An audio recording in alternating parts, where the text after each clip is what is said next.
Right, we get started.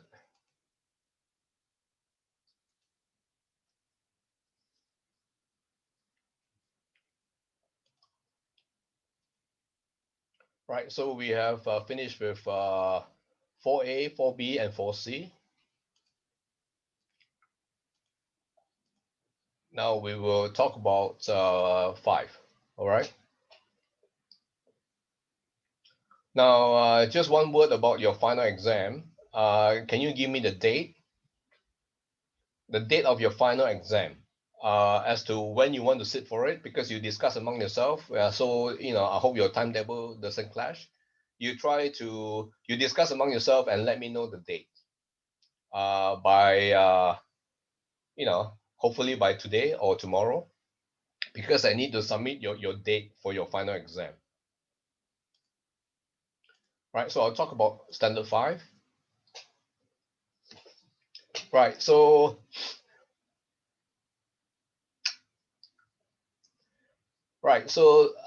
now 3 and 4 is about duties and duties, right? Duties to client, duties to employer, right? Duties to client, duties to employer, right? So this is the core actually of the code. Okay, now because right, we're dealing with the investment profession, right? So in our investment analysis, recommendations, and actions, right? This is what is required of us, right? We must exercise diligence and reasonable basis, right? That means diligent, we put in enough hard work, right? Just like you as a student, you must put in enough hard work, right? And you must have a reasonable basis for your recommendation, right? So whatever you do, right, in your analysis, recommendations, and actions, right, you must also communicate with your client. You must tell them what's going on. And also what you're doing, right? You also have new clients, right? So that means communication, that means it's full communication. You let them know, what they should know, right? So, and then retention, this part here, you must have a basis, right? So this reasonable basis, right, is linked to this record retention. You keep a record, you know, uh, as to where your sources are, how you derive at your recommendation, right? Because you'll be doing all this analysis, and then later you'll be doing the action, right? You'll be executing. All right, is that clear? Okay, so reasonable basis, right? Okay, it must be supported by appropriate research and investigation. Okay, for any analysis, recommendation or action, you must have a reasonable basis. So what is reasonable basis? We'll talk about that later. Right, so right, so this is standard 5. So we define what is diligence and reasonable basis, and so this basis, right? You'll be using some secondary or third party sometimes.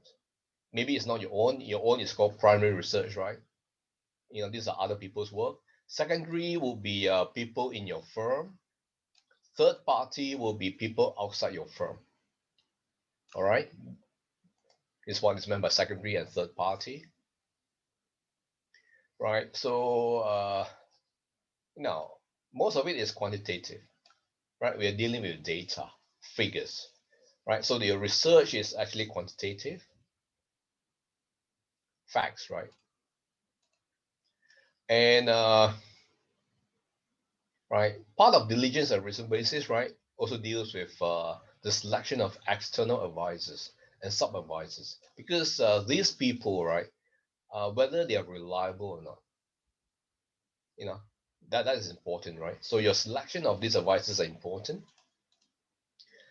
And now You also have the issue of group research and decision making, right? So you may be part of a group, right? And say there's 5 people in the group doing the research, and four of you, may have a conclusion, and one person may differ. So how do you deal with that? You know, all right. So sometimes there are problems, right? In a group, and so the decision, it's hard to come up with a decision because not everybody agree. When you do your research as a group, all right. So what is diligence and reasonable basis? Basically, right, you must make reasonable and diligent efforts to cover all pertinent issues, right? Pertinent is the key word here. Pertinent here could mean relevant, important, any issues that would have an impact. These are pertinent issues, right? And now you do the recommendation, right? But you must support it, and you must be transparent, right? So that means you must keep records, and you must be willing to provide or offer supporting information if requested by your client.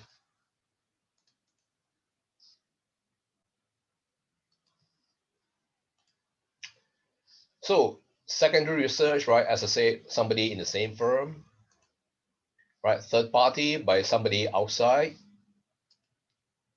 right? So basically, you can use secondary and third party. You can use that, right? However, it must not be dubious. So the key concept here is you must refrain from relying on dubious, right? You must refrain. If it's dubious, don't use it. If it's suspicious, don't use it. If it's unreliable, don't use it. All right.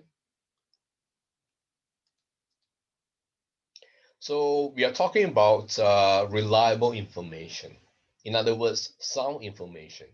So what are the criteria? Right. So some information, right, or some analysis, right, they use assumptions, right? They use assumptions. So you must make sure that the assumptions used are reasonable, and you must review what the assumptions are, because some analysis are, so if the assumptions are not so appropriate, so your analysis can be wrong. So assumptions are important, right, in this respect,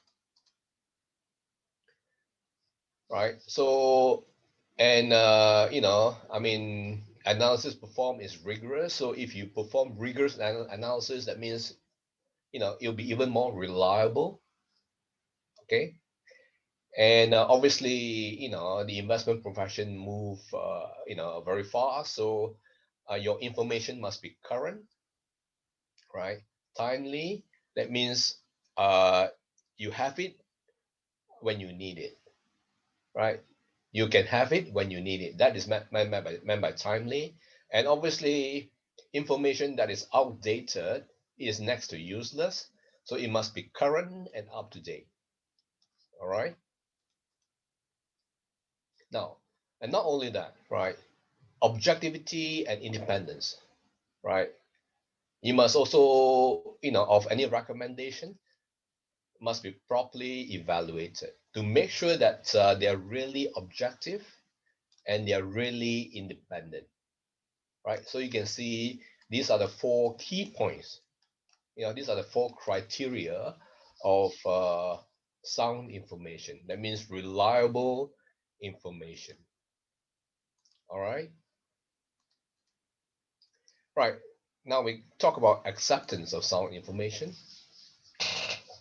Right. So now, if you know that the information is sound, supposedly sound, right? So you have to trust somebody, right? To a certain extent. So basically, it can be used in good faith unless you have reason to suspect, that it's not that sound. All right. Now, group research, right?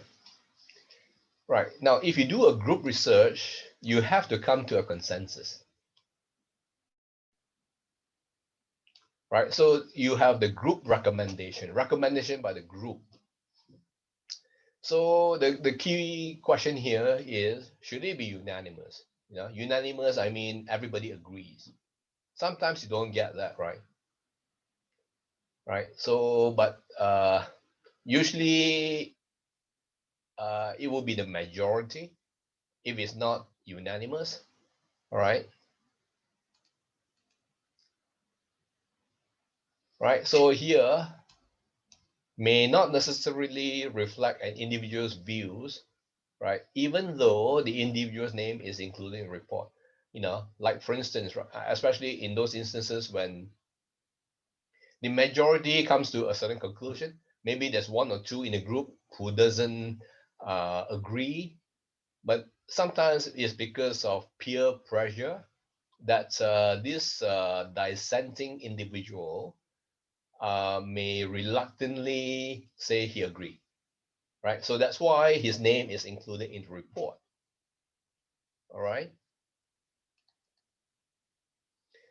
Right. So, okay. So it goes from here. You know, the individual may not agree with the independent and objective peer group. Right. You may have a certain individual. Right. Right. If you do not agree, there's, you know, maybe there's no need to dissociate. Right. Provided you are confident on the integrity of the decision-making process. Right.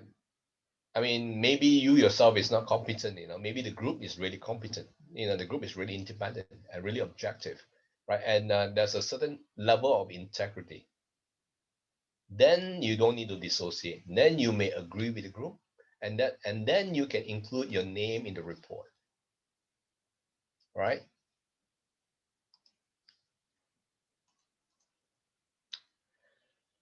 Right. Recommended procedures for compliance, right? Always, you know, I mean, so the keyword is reasonable and adequate basis. You see, these are the important words. Right. So again, you know, guidance, you know, due diligence, you know, for judging whether it is reasonable and adequate, right? See all these words.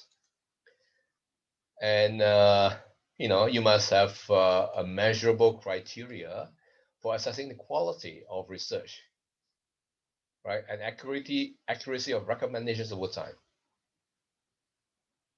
right? And ensure the compensation arrangement commensurate with the criteria, right? This is fair, right? Because if the criteria are very stringent, more time is taken, more effort is taken. That is why you must compensate more. This is fair. All right.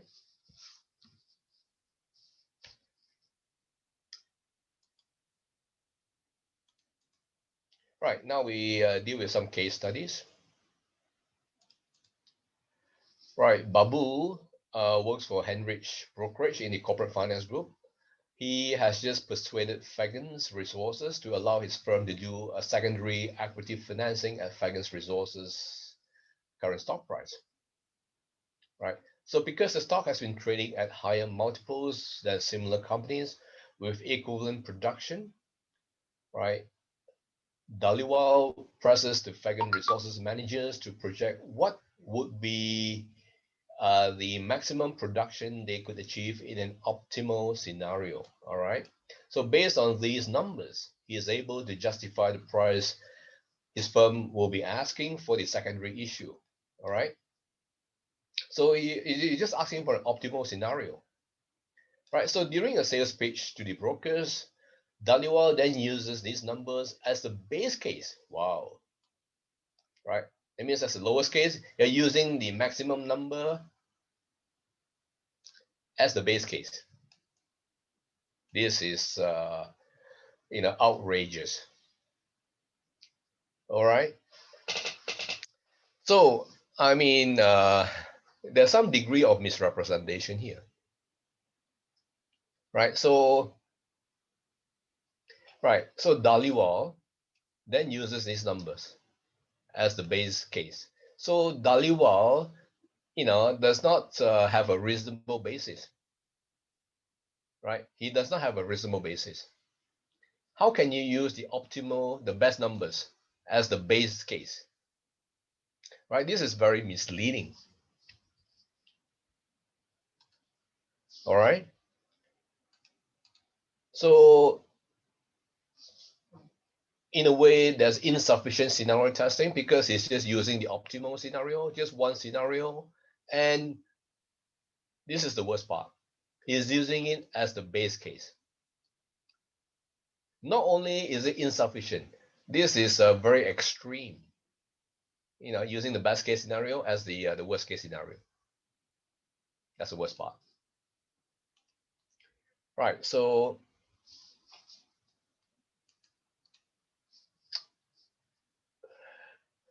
basically he should have at least a range. Best case, middle case, worst case, right? And then I'm sure you've studied this before, right? What if scenarios, right? So you have different probabilities of you know achieving the different scenarios, right? So you should give something more comprehensive. Okay. Right. So basically he's using the maximum as the likely, the base, very, very likely to happen. Maximum as the likely. So in other words, he has conducted, he has committed some misrepresentation, right? It's very misleading. All right.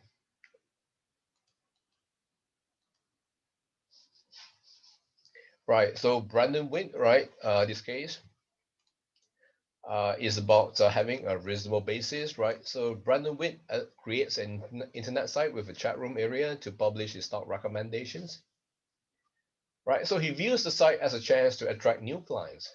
In the chat room, he almost writes positively, right, about tech stocks and recommends purchasing on what the conventional wisdom of the market has deemed the hot stocks, something hot, is doing well. So, I mean, if you just base it on conventional wisdom, right? Uh, like for instance, all the blue chip stocks are good stock. Yeah, I mean, sometimes it is, sometimes it isn't. So if you do things like that, there's no diligence, there's no proper analysis, right? So you're just basing it on conventional wisdom. All right, so you did not actually go and investigate whether which tech stock, not all tech stocks will be doing well, right? So this, right? So here you can see, right? He almost always write positively. So that means it shows that he doesn't always have a reasonable basis, right? Maybe he's very excited about tech stocks, and tech stocks. I mean, in the past, right? I mean, they were always rising, but that doesn't mean it's always the case. So that's why it's called hot, right? Popular, right? So, but he will be in violation of this standard because he did not have a reasonable basis. Okay. Is he in violation? Yes, right? Because basically his knowledge is quite limited and his exuberance. He's very excited about tech stocks, right? So he just read a few articles and he just rely on conventional wisdom, right? So all these are not, it's not what you call a reasonable and adequate basis. It's not, right? Because he has done nothing. He didn't do any research and investigation. He just based it on all this, right? So he has no reasonable basis. All right.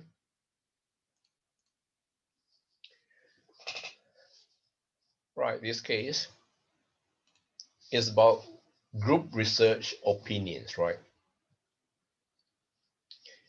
Okay. Evelyn, right? Junior analyst right, asked by a firm to write a research report predicting the expected interest rate for residential mortgages over the next 6 months. So Evelyn, right, submits a report to the fixed income investment committee of a firm for review as required by firm procedures, right? So although some committee members support Mastaki's conclusion, the majority of the committee disagrees with her, right? Majority disagrees. And the report is significantly changed to indicate that interest rates are likely to increase more than originally predicted by Mastakis. So that means, Mastakis, she disagreed with the group, with the others in the group. So the question here is, Mastakis must remain objective and independent, right? But here she disagreed with the majority. All right. So she differs. Right. So in a group, right, you always have problems because different people have different opinion. Okay. So the question here is, right, this majority, did they did it with integrity? Are they really objective and independent? Right? Did they exercise due diligence? Do they have a reasonable and adequate basis? That's a key question. Right? So the question here is whether Mastakis has confidence in this majority. Does she has confidence in the integrity of the majority of the committee members? Does she? So these are the key questions that need to be asked. So if she is confident, right, she doesn't have to have her name taken off, right? If she is confident, right?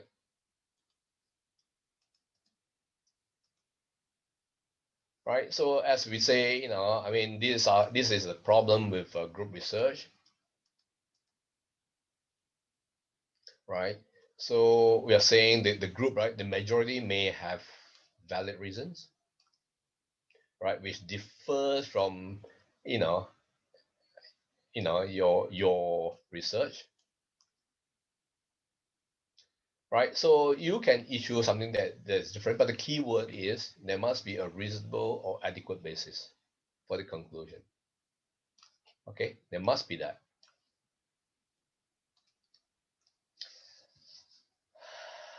So the key issue is that everybody must be independent, objective. Everyone, right? So if the majority comes to a conclusion, that means the majority should be right, right? So if you differ and if you believe that the group has integrity, then you can leave your name there, right? I mean, this point is also related to this point, right? When the group is a group effort, not all members may agree, right?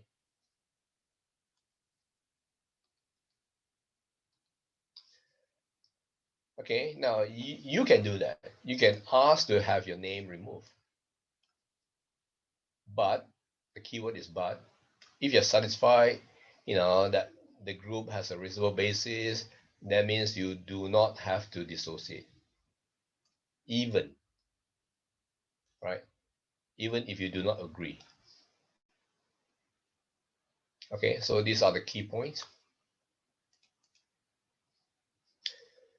All right, so concluding, right? So if you're confident, right, you do not need to dissociate. Even if, right, it does not reflect her opinion, right? So the key thing is if you're confident.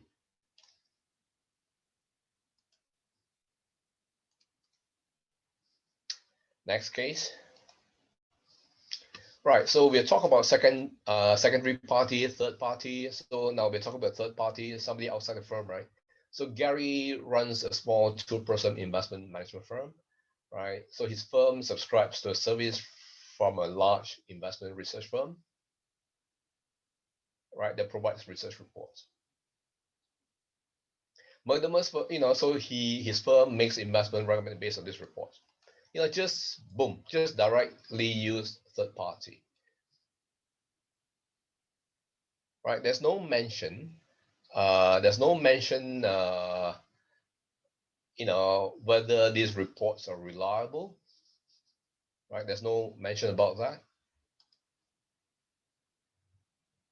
But here the implication is that he just used it without any analysis. Because you can see, right, he makes the investment recommendations based on this report. Right? Based, just like that. I mean, it's difficult to say, right? Moreover, and also this is a large investment research firm. Right? Most people will think it is reliable. Has it violated? It depends. Right? It depends. Large doesn't mean it's reliable. Right? So there's no mention, he based it, but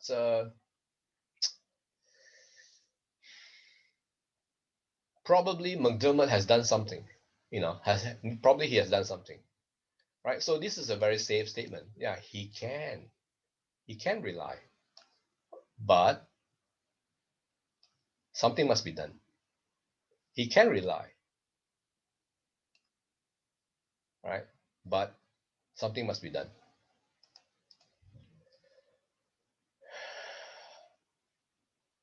Right? So now, and then another keyword, if. Right? He had done due diligence, on a regular basis, to make sure that the information is objective and reasonably based. That means McDermott can rely. Right? So these are all the keywords. Right? A neutral answer.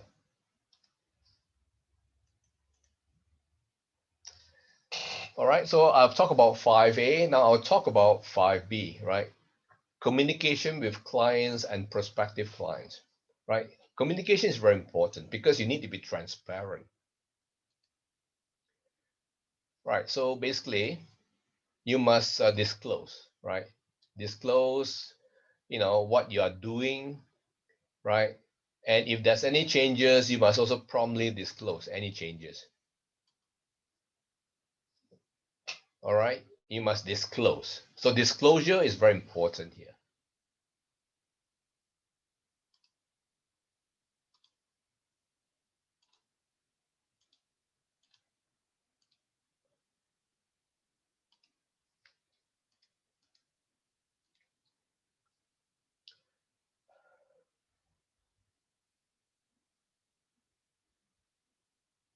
Right, and you must use reasonable judgment. Okay.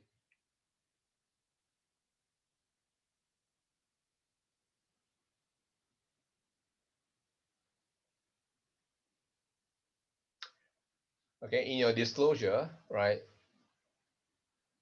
you have to tell your client what factors were important in your investment analysis.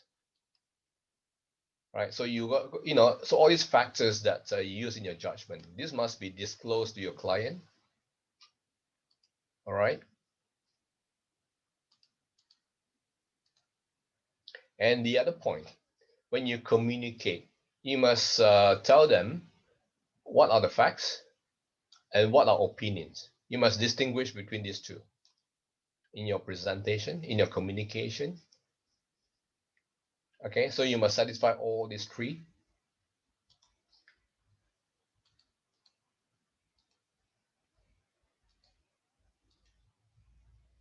Right, so in your communication, you must tell them how the investment process is conducted. Okay.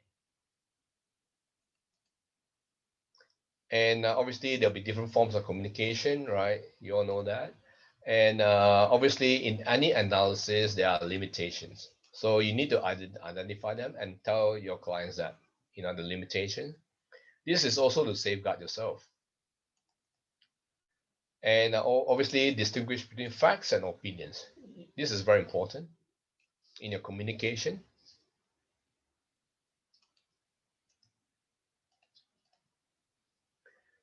So basically, this is the basic format, and there's some principles, right, as to what your research report uh, must present, right? So these are the basic things, the basic items. Okay, so basically in your communication, you talk about the basic characteristics of the security being analyzed.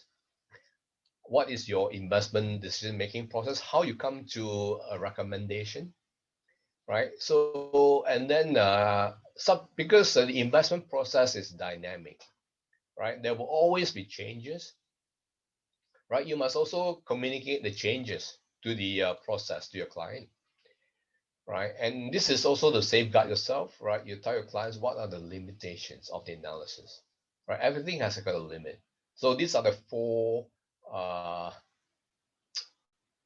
areas, that you must present, in your research report.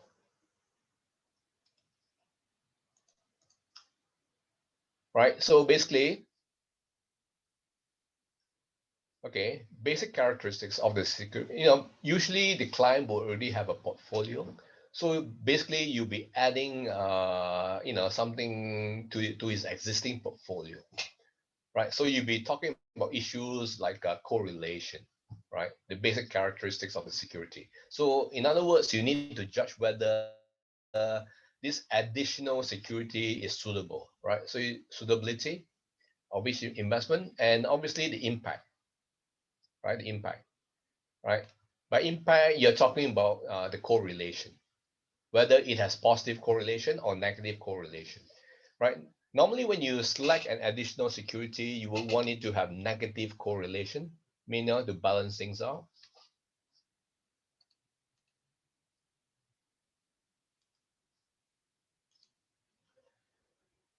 Okay, now clear communication, right? Obviously, communication must be clear, frequent, and thorough, right? So that clients will understand, right? And it is the client that makes the decision, not you, right? So the client, this is the key part. So the client can make well-informed decisions, right? And sometimes the client doesn't want to know too much. Maybe, you tell the client enough information, but should the client requires additional information, right? You should always tell the client that, additional information and analysis are always available should they require. Okay. And basically, sometimes, a lot of times, right, you just state the key factors, you know, as the basis for your investment recommendation. Okay. Right. The channels, these are just the different channels. It could be written, face-to-face, telephone, or media, or transmission by computer. Right. These are different channels of communication. Right. Now, this is very important, right? Fact and opinion, right? So clearly you'll be violating, right, if your reports fail to separate, right, the past from the future, right? The past from the future, right, is very important. And distinguish between facts, you know, from opinion, forecast, analysis, and statistical conjectures. These are just projections. These are not, so you must be able to distinguish all of this.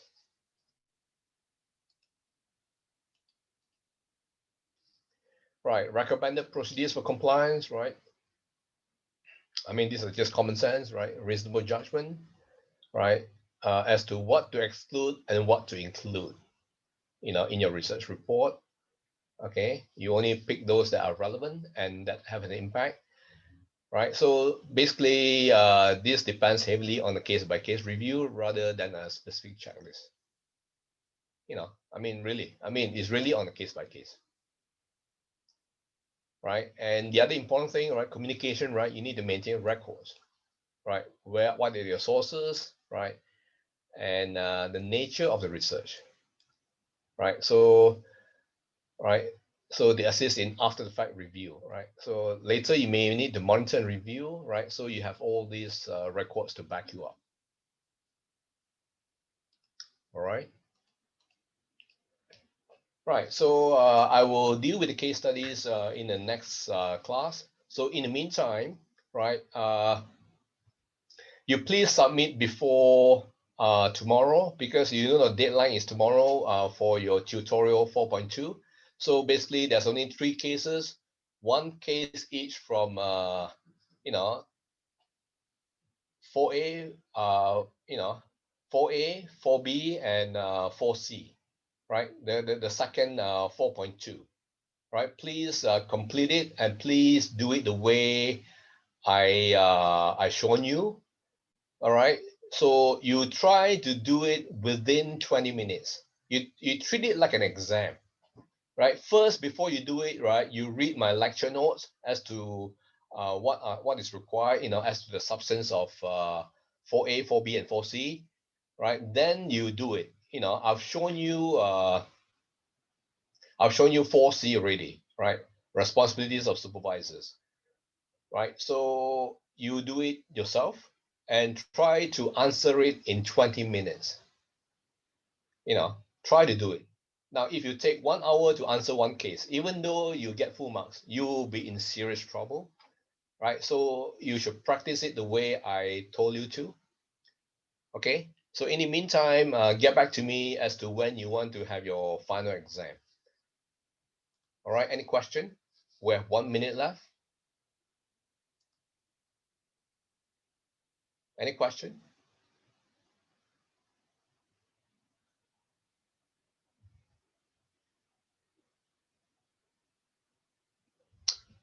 Any question?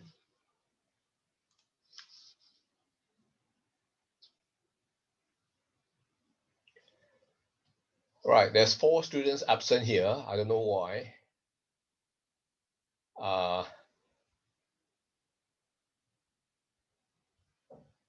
Bye for now.